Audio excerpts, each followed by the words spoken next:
Hello everyone, today we will start next topic the sacred centre, धार्मिक केंद्र। इससे पहले हमने रॉयल सेंटर और अर्बन कोर के बारे में पढ़ा। तो नेक्स्ट हमारा धार्मिक केंद्र। धार्मिक केंद्र का फर्स्ट पॉइंट है हमारा चूजिंग ए कैपिटल, राजधानी का चयन। कि किसी एम्पायर की जब राजधानी का चयन किया जाता है तो उसके पीछे कौन से रीज़न होते हैं कि देखा जाता है कि इस एरिया को राजधानी या कैपिटल बनाया जाए। तो इसके दो पॉइंट मेन है एक तुंगभद्रा रिवर और दूसरा है हिल्स। तुंगभद्रा रिवर हमने बात की थी कि विजयनगर जो है दो रिवर के बीच में जो दोआब है वहाँ पे है।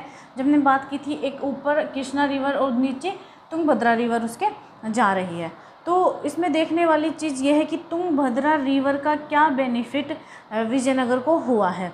तो फर्स्ट ऑफ ऑल इसमें देखेंगे कि जब किसी शहर के पास से या शहर से कोई नदी जा रही है तो उसमें सबसे ज़्यादा फ़ायदा किस चीज़ को है, एग्रीकल्चर, खेती को लेकर। कि जब नदी के पानी से वहाँ पे जो एग्रीकल्चर है, खेती है, बहुत अच्छे से की जा सकती है। दूसरा इसका कारण क्या है कि ट्रेडिंग, व्यापार, एक शहर से दूसरे शहर जो व्यापार है नदी के जरिए आराम से किया जा सकता है। तो मेन यहाँ पे है वो तुंगभद्रा रिवर है। दूसरा इसमें देखना है हिल्स। हमने बात की थी कि जो विजयनगर शहर है उसके चारों तरफ ग्रेनाइट हिल्स हैं, ठीक है, बीच में विजयनगर है। तो ये हिल्स के पीछे यहाँ क्या कारण हो सकता है कि जब हमने बात की कि दूसरे जब कोई राजा यहाँ पे अटैक करते हैं तो उनको इस हिल से, जो पहाड़ियाँ हैं चारों तरफ, यहाँ से निकल के आना पड़ता था, जो काफ़ी मुश्किल होता है। एक सीधा अगर प्लेन्स होता है, मैदानी इलाका होता है तो कोई भी आराम से आ सकता है, लेकिन अगर वहाँ चारों तरफ हिल्स हैं तो वो आराम से नहीं आ सकते, वो राजधानी तक आराम से नहीं पहुँच सकते। तो ये हिल्स का भी काफ़ी इम्पोर्टेंट रोल यहाँ पे हुआ है, ठीक है। और भी इसके कारण हैं जो आगे हम देखेंगे। फर्स्ट बात करते हैं हिल्स के बारे में कि ये जो यहाँ पे पहाड़ियाँ हैं इनमें कौन सी ऐसी मान्यताएं हैं जो लोग मानते हैं। तो फर्स्ट है इसमें अकॉर्डिंग टू लोकल ट्रेडिशन कि जो वहाँ की लोकल जो परंपराएं हैं, स्थानीय जो परंपराएं हैं, उनके अनुसार these hills settled the monkey kingdom of Vali and Sugriva mentioned in Ramayana. कि जो रामायणा में हमने पढ़ा है वाली और सुग्रीव जो दो भाई हैं जो एक वानर राज्य से रहे हैं, वो उनका जो शासन था वो कहाँ पे था, इन्हीं हिल्स में था, ठीक है। विजयनगर के जो हिल्स हैं वहीं पे ही इनका शासन था, वाली का और सुग्रीव का। और ये कहाँ पे उल्लिखित है, कहाँ पे मेंशन किया हुआ है, रामायणा में ऐसा लिखा गया है, ठीक है। दूसरा इसमें है कि जो यहाँ की लोकल मदर गॉडेस है पंपा देवी, इनके बारे में मैंने बात की थी, जिनके नाम पे हम्पी का नाम रखा गया था। तो पंपा देवी ने भी इन जो ये पहाड़ियाँ थी इनमें तपस्या की थी। देखते हैं, Pampa Devi the local mother goddess did penance in these hills in order to marry Virupaksha. कि पेनेंस, तपस्या, कि जो यहाँ की स्थानीय मातृ देवी है पंपा देवी, उन्होंने भी जो यहाँ के प्रमुख देवता रहे हैं विरूपाक्ष, उनसे विवाह करने के लिए इन पहाड़ियों में तपस्या की थी। तो इन पहाड़ियों का सीधा संबंध कहाँ से, पंपा देवी से भी है। दूसरा रामायण से है, क्योंकि यहाँ पे जो किष्किंधा पहाड़ियाँ हैं, रामायण में हमने पढ़ा है किष्किंधा पहाड़ियाँ हैं, वो कहाँ पड़ रही हैं, ये विजयनगर में ही पड़ रही हैं, जहाँ पे सुग्रीव और वाली का साम्राज्य था या उनको आश्रय दिया इन पहाड़ियों ने, ठीक है। तो ये दो पॉइंट हमारे पास हो गए। विरूपाक्ष के बारे में, ये विजयनगर के प्रमुख देवता रहे हैं जिनको शिव का अवतार माना गया है, ठीक है, ये शिव के एक अवतार माने गए हैं। नेक्स्ट है इसमें कि दिस डे, जो ये शिव के और पंपा देवी के और विरूपाक्ष का जो विवाह का जो दिन है, जो उनका विवाह उत्सव है, उसको भी सेलिब्रेट किया जाता है कहाँ पे, विरूपाक्ष टेम्पल में। This day this marriage is celebrated annually in the Virupaksha temple. कि विरूपाक्ष टेम्पल में वार्षिक उत्सव इसका भी, इस शादी का, इस विवाह को मनाया जाता है उत्सव के रूप में, ठीक है, कहाँ पे, विरूपाक्ष टेम्पल में। दूसरा इसमें देखने वाली बात ये है कि जो ये एरिया है, जो विजयनगर की पहाड़ियाँ हैं, इनमें विजयनगर से पहले के भी बहुत सारे जैन मंदिर यहाँ पे मिले हैं। तो ये जो क्षेत्र है, जो विजयनगर शहर है, इसका संबंध जो है वो कई, आप देखोगे मतलब ये पहले भी बहुत सारे धर्मों से रह चुका है। तो ये विजयनगर के शहर के बारे में है, ठीक है। नेक्स्ट इसमें देखेंगे कि विजयनगर में जो एक टेम्पल बिल्डिंग का जो एक लॉन्ग हिस्ट्री यहाँ पे रही, एक लंबा इतिहास रहा है मंदिर निर्माण का। क्योंकि यहाँ पे आप देखोगे विजयनगर से पहले जैसे हमने चोलाज हो गए, चालुक्य हो गए, पल्लव हो गए, होयसाल हो गए, तो वो साम्राज्य भी यहाँ पे हुए हैं इस विजयनगर के टाइम पीरियड से पहले। तो उन्होंने भी यहाँ पे बहुत सारे मंदिरों का निर्माण करवाया है, ठीक है। तो इसमें देखेंगे। और दूसरी बात ये है कि जो शासक हैं नेक्स्ट, जैसे पहले तो यहाँ पे हुआ ही है, टेम्पल बनाए ही गए हैं, लेकिन विजयनगर के शासक हैं उन्होंने भी यहाँ पे बहुत सारे मंदिरों का निर्माण किया है। क्यों किया है, उसके पीछे क्या रीज़न है, तो वो कहीं ना कहीं अपने आप को एक गॉड का प्रतिनिधि मानते हैं, उनके रिप्रेजेंटेटिव मानते हैं कि वो गॉड के प्रतिनिधि हैं, या फिर वो आप जैसे सोच सकते हो कि वो अपना जो कनेक्शन है उसको गॉड से दर्शाने के लिए, उसको शो करने के लिए कि हमारा कनेक्शन गॉड के साथ में है, उस कनेक्शन को दर्शाने के लिए भी वो टेम्पल का निर्माण करवाते रहते, टेम्पलों को, मंदिरों को बनाते रहते थे, ठीक है। तो ये कारण भी विजयनगर का रहा है, ठीक है। नेक्स्ट इसमें है temple also function as centre of learning, कि धीरे धीरे टाइम के साथ में जो मंदिर थे उनका कार्य क्या हो गया, शिक्षा का केंद्र भी वो बन गए, ठीक है। उनका कार्य शिक्षा देना भी हो गया, वहाँ पे शिक्षा के लिए एक केंद्र बन गए थे जहाँ पे शिक्षा दी जाती थी। और इसके बाद टाइम के साथ में ये रिलीजियस सेंटर और economic centre, cultural centre, social centre के रूप में भी डेवलप हुए मंदिर, ठीक है।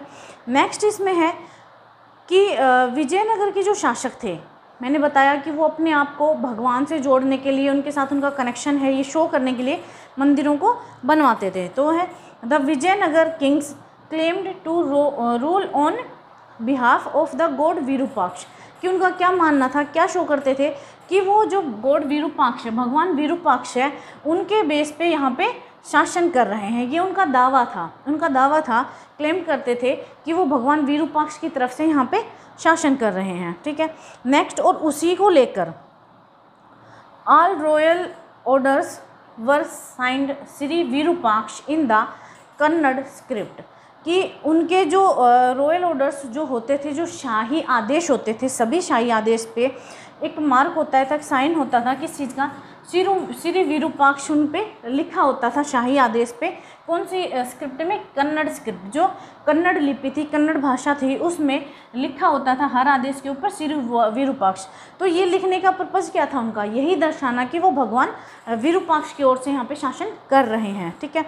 दूसरा है कि विजयनगर के जो शासक थे उन्होंने टाइटल लिया है हिंदू सूरत राणा। हिंदू सूरत राणा ये एक अरबिक टर्म है हमारे पास, उससे लिया गया है। वैसे अगर इसको देखें तो ये हमारे कैसे हिंदू सुल्तान का एक संस्कृत शब्द है, ठीक है।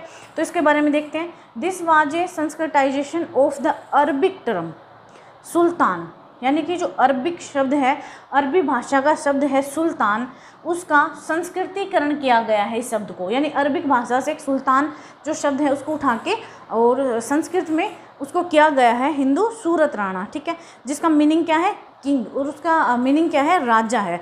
और वैसे ही क्या है, हिंदू सुल्तान, यानी विजयनगर के जो शासक थे वो अपने आप को हिंदुओं के सुल्तान या फिर हिंदुओं के सबसे बड़े राजा का टाइटल या एक उपाधि देते थे, ठीक है। तो ये हो गए हमारे पास रीज़न कि कैसे जो विजयनगर जो साम्राज्य था उसका चयन किया गया। कि फ़र्स्ट ऑफ ऑल तो यहाँ पे तुंगभद्रा रिवर है, दूसरी हिल्स है, दूसरी यहाँ की जो पहाड़ियाँ हैं वो पंपा देवी और विरूपाक्ष से भी मतलब कि रिलेट करती हैं। तो इस तरीके से यहाँ पे कई ऐसे मतलब कि कारण रहे हैं जिससे विजयनगर को राजधानी बनाया गया है, ठीक है। नेक्स्ट हमारा पॉइंट है गोपुरम एंड मंडप्स। गोपुरम और मंडप्स क्या है, तो गोपुरम के बारे में बात की थी कि गोपुरम गेटवे ऑफ टेम्पल है, यानी मंदिरों के भव्य प्रवेश द्वार हैं। और ये बनाने का श्रेय किसको जाता है, अगर देखें तो विजयनगर शासकों का, और मेन अगर किसी शासक का नाम आए तो कृष्णदेवराय। कृष्णदेवराय ने अपने टाइम पीरियड में सबसे पहले गोपुरम को बनाना स्टार्ट किया था। गोपुरम बनाने का क्रेडिट कृष्णदेवराय को जाता है, ठीक है। दूसरा इसमें हम बात करें कि आगे आने वाले टाइम में जो विजयनगर के जो रूलर्स थे उन्होंने जो गोपुरम बनाए उनको क्या कहा जाने लगा, राया गोपुरम कहा जाने लगा। क्यों कहा जाने लगा, क्योंकि हमने राया की बात की थी कि विजयनगर के जो शासक हैं उन्होंने टाइटल लिया था राय का, राय की उपाधि धारण की थी उन्होंने। तो उन्होंने अपने नाम के साथ ही गोपुरम का नाम भी ऐड किया कि राया गोपुरम उनको कहा जाने लगा, जो इन्होंने गोपुरम या जो प्रवेश द्वार इन्होंने बनाए। दूसरा, इनको रॉयल गेटवे भी कहा गया कि राजकीय प्रवेश द्वार, एक भव्य प्रवेश द्वार इनको कहा गया। इनको आप फिगर 7.26 में देख सकते हैं, ठीक है। दूसरा है कि ये जो प्रवेश द्वार थे ये इतने भव्य थे कि ये जो सेंट्रल सेराइन था, जो केंद्रीय मंदिर थे, उनकी जो मीनारें थी या फिर उनको जो सेंट्रल पार्ट था उसको भी ये छोटा प्रतीत करवाते थे। देखने में आप इधर देखोगे जैसे कि जो प्रवेश द्वार हैं वो काफ़ी भव्य हैं और जो अंदर का पार्ट है वो छोटा है, तो इनके आगे ये प्रवेश द्वार काफ़ी बड़ा होता था और ये इनको छोटा प्रतीत करवाते थे कि मेन जो देखने वाली चीज़ है वो कौन सी है, जो गेट है, जो गेटवे है उनका वो, और अंदर का पार्ट इतना भव्य नहीं होता था, ठीक है। तो इसमें नेक्स्ट है दैट ऑफन डिफोफ्ट the towers on the central shrine, कि जो सेंट्रल सेराइन जो मंदिर था सेंट्रल पार्ट, उसके जो टावर थे उनको भी इसने डिफोफ्ट बोना प्रतीत करवाया, ठीक है। बोना यानी ये बड़े और ये वाला पार्ट छोटा होता था। दूसरा, जो ये रॉयल गेटवे थे ये कहीं ना कहीं राजा की जो एक पावर को भी शो करते थे कि राजा की पावर कितनी है, इनसे पता चलता था, क्योंकि जितने ज़्यादा निर्माण एक राजा करवा रहा है उसको उतना ही एक शक्तिशाली राजा के रूप में देखा जाता है। ये उनका स्टेटस सिंबल भी आप उनको बोल सकते हो कि एक स्टेटस सिंबल था ये उनके लिए। दूसरा, इतने जो ये भव्य प्रवेश द्वार थे ये एक लंबी दूरी से ही, जैसे शहर के बाहर से कोई आ रहा है, कोई ट्रेवल्स है, कोई यात्री वहाँ पर आ रहा है, तो उसको इनको देख, जैसे शहर के बाहर से इतने ऊंचे थे कि शहर के बाहर से ही इनके दिखाई दे जाते थे, तो उनको पता चल जाता था कि उस जगह पे एक बड़ा मंदिर है, ठीक है। तो दूसरी हम बात करते हैं मंडप की। मंडप क्या है? मंदिरों के ही साइड में राजा लोग अपने यूज़ के लिए मंडप बनवाते थे। ये मेनली किस पर्पज़ से बनाए जाते थे? जैसे राजा और रानी का जो विवाह उत्सव होता था, उनकी जो शादियाँ की जाती थी वो इन मंडपों में करवाई जाती थी, तो इन मंडपों को मंदिर में ही बनाया जाता था अलग से, ठीक है। इनको फिगर 7.22 में देख सकते हो भव्य मंडप को, ठीक है। नेक्स्ट इसमें है कि जो राजा थे वो हमने पहले भी बात की है कि मंदिरों का निर्माण क्यों करवा रहे थे, क्योंकि कहीं ना कहीं वो जो उनकी प्रजा है उसको क्या दिखाना चाह रहे हैं कि वो गॉड के रिप्रेजेंटेटिव हैं, कि वो उनके प्रतिनिधि हैं और गॉड की तरफ से ही उनके ऑर्डर पे ही वहाँ पे शासन कर रहे हैं, ठीक है। तो इसलिए वो टेम्पल्स का निर्माण भी कुछ ज़्यादा ही करवाते थे। तो यहाँ पे दो मेन टेम्पल हम देखेंगे, एक विरूपाक्ष टेम्पल और दूसरा विट्ठल टेम्पल, जो यहाँ के प्रमुख देवता आप कह सकते हो, दोनों ही रहे हैं, ठीक है। तो बात करते हैं विरूपाक्ष टेम्पल की। विरूपाक्ष टेम्पल जैसे कि ये है कि विरूपाक्ष टेम्पल को कई सदियों में बनाया गया था। विरूपाक्ष की अगर बात करें, विरूपाक्ष, तो विरूपाक्ष जहाँ शिव का अवतार, हमने बात की है कि शिव का अवतार कहे गए हैं, शिव भगवान से इनको रिलेट किया गया है।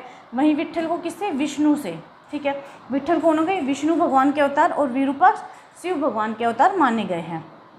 नेक्स्ट इसमें Virupaksha temple was built over century, यानी विरूपाक्ष जो मंदिर है उसको कई शताब्दियों में, कई सेंचुरियों में उसको बनाया गया है, कई सदियों तक उसका निर्माण कार्य चलता रहा है, ठीक है। नेक्स्ट है earliest shrine dated to the 9th-10th century, कि अर्लीस्ट सेराइन यानी कि जो प्राचीन मंदिर है, सबसे एंशिएंट मंदिर है जो इनका अर्लीस्ट सेराइन, वो कब बनाया गया था? 9th और 10th सेंचुरी में उसको बनाया गया था। आप देख सकते हो कितना पुराना मंदिर है, कि कितनी शताब्दियों पहले इसको बनाया गया था। और उसके बाद में जब विजयनगर एम्पायर बना, उसकी स्थापना हुई 1336 में, तो उसके बाद में इस मंदिर को और भव्य और बड़ा बना दिया गया था, ठीक है। टाइम पीरियड आप देख सकते हो कि कहाँ 9th और 10th सेंचुरी है, वहीं पे 14th सेंचुरी, इतना लंबा टाइम पीरियड इसको लेकर चलता रहा है, ठीक है। नेक्स्ट है the hall in the front of the main shrine was built by Krishna Deva Raya to mark his accession राज्यरोहण, राज्याभिषेक, जब वो गद्दी पे बैठे उनका राज्याभिषेक किया गया उस टाइम पे। तो इसमें है कि मेन शेराइन जो मुख्य मंदिर है, मुख्य मंदिर का जो मेन पार्ट है, उसके सामने जो हॉल या फिर जो मंडप है उसका निर्माण किसने करवाया है? कृष्ण देव राय ने। उसका निर्माण कृष्ण देव राय ने करवाया। कब करवाया है? हिज एक्सेशन, जब उनका राज्याभिषेक हुआ, कृष्ण देव राय का जब राज्याभिषेक किया, तो उसके उत्सव में या उसकी याद में ये जो मेन मंदिर के सामने जो हॉल है या जो मंडप है उसको बनाया गया। नेक्स्ट इसमें this was decorated with delicately carved pillars, और इसके जो ये मंडप है, ये जो हॉल है, इसके जो पिलर्स हैं वो एक सूक्ष्म चित्र वहाँ पे बना के उनके पिलरों को सजाया गया है, उनको डेकोरेट किया गया है, बहुत ही खूबसूरत उन पे मूर्तियाँ लगाई गई हैं, चित्र बनाए गए हैं छोटे छोटे, तो उनसे इन पिलर को डेकोरेट किया गया है। नेक्स्ट इसमें कृष्ण देव राय, ये शॉर्ट में लिखा हुआ है, Krishna Deva Raya is also credited with the construction of the eastern gopuram. Eastern gopuram जो पूर्वी गोपुरम है, पूर्वी प्रवेश द्वार है, उसको बनाने का क्रेडिट किसको जाता है? कृष्ण देव राय को। ठीक है, उसको बनाने का क्रेडिट किसको जा रहा है? कृष्ण देव राय को। नेक्स्ट इसमें the hall in the temple were used for a variety of purpose, कि जो मंदिरों के जो हॉल हैं, मंदिरों के जो प्रांगण है या जो मंडप हैं वहाँ के, तो उनका यूज किस चीज़ के लिए किया जा रहा है? मेनली आप देखोगे जैसे कोई फेस्टिवल मनाना है या कोई मेले लगाने हैं वहाँ पे, या फिर राजा रानी के जो विवाह उत्सव हैं उनको, या फिर हमने बात की थी विरूपाक्ष और पंपा देवी का जो विवाह का जो दिन है उसको उत्सव के रूप में वहाँ पे मनाया जाता है। तो ये हॉल वगैरह है, इनका यूज़ मेनली जैसे संगीत म्यूजिक के लिए किया जा रहा है, डांस के लिए, नृत्य के लिए किया जा रहा है, या ड्रामा करने के लिए किया जा रहा है।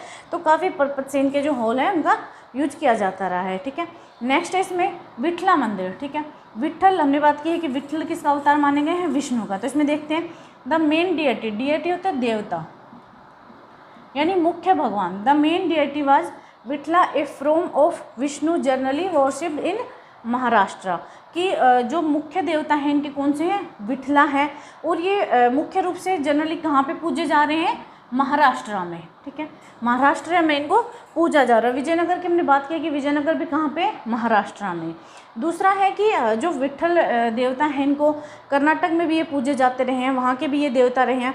तो कर्नाटक में पूजे जाने के कारण हमें एक चीज़ पता लगती है कि जो विजयनगर के जो शासक हैं वो अदर जो रिलीजियस है उनके जो धार्मिक ट्रेडिशंस हैं उनको भी फॉलो करते रहे हैं, उनको भी वो मानते रहे हैं।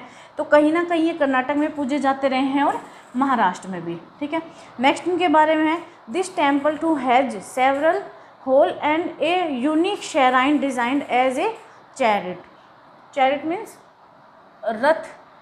ठीक है, तो ये जो टेम्पल है इसकी मुख्य विशेषता क्या है कि यहाँ पे सेवरल होल्स मतलब कई होल हैं। ठीक है, कई यहाँ पे हॉल्स हैं। दूसरा इसमें एक अनूठा मंदिर, यूनिक शेराइन। अनूठा मंदिर कौन सा है? यहाँ पे जो रथ मंदिर है। ठीक है, जिसको रथ से डिज़ाइन किया गया है, रथ के डिज़ाइन का इसको बनाया गया है, ये एक विशेषता है इसकी विठल टेम्पल की, जो काफ़ी फेमस है। नेक्स्ट इसमें the chariot streets of the temple complex that extended from the temple gopuram in a straight line, कि जो इस मंदिर की दूसरी विशेषता क्या है कि जो इसमें चैरिट स्ट्रीट हैं, रथ गलियां हैं, वो टेम्पल का जो मेन पार्ट्स है उससे वहाँ से निकल के और गोपुरम जो प्रवेश द्वार है वहाँ से होती हुई सीधी लाइन में जाती हैं। इन गलियों को आप देखोगे किस तरीके से, इस तरीके से सीधी लाइन में गलियाँ गई हुई हैं, और इन गलियों के साइड में मंडप बनाए हुए हैं। इस टाइप से ऊंचे चबूतरों पर ऊंची जगह बना के और मंडप बनाए गए हैं। कि क्यों बनाए गए हैं ये? कि यहाँ पे एक मार्केट लगाए जाते हैं, यहाँ पे जो दुकानदार हैं वो अपनी शॉप लगाते हैं, इसके दोनों तरफ बनाए गए हैं। ठीक है, इस तरीके से दोनों तरफ बनाई गई हैं, और ये गलियाँ सीधी मंदिरों से, रथ मंदिर से होती हुई प्रवेश द्वार से निकलकर सीधी लाइन में आगे चली जाती हैं। नेक्स्ट इसमें these streets were paved with stone slabs, कि ये जो स्ट्रीट हैं, ये जो गलियां हैं, इनको किससे बनाया गया है? स्टोन स्लैब्स यानी टुकड़े, पत्थर के टुकड़ों से इनको बनाया गया है। दूसरा आप देखोगे कि जो गोपुरम है या जो मंदिर है, टेम्पल है, उनका निर्माण जो नायक और अमर नायक हमने पढ़ा था वो भी करवाते रहे हैं। वो भी अपनी पावर को दिखाने के लिए टाइम पे गोपुरम का निर्माण करवाते रहे हैं। तो ये हमारा टॉपिक हो गया the sacred centre. Thank you very much.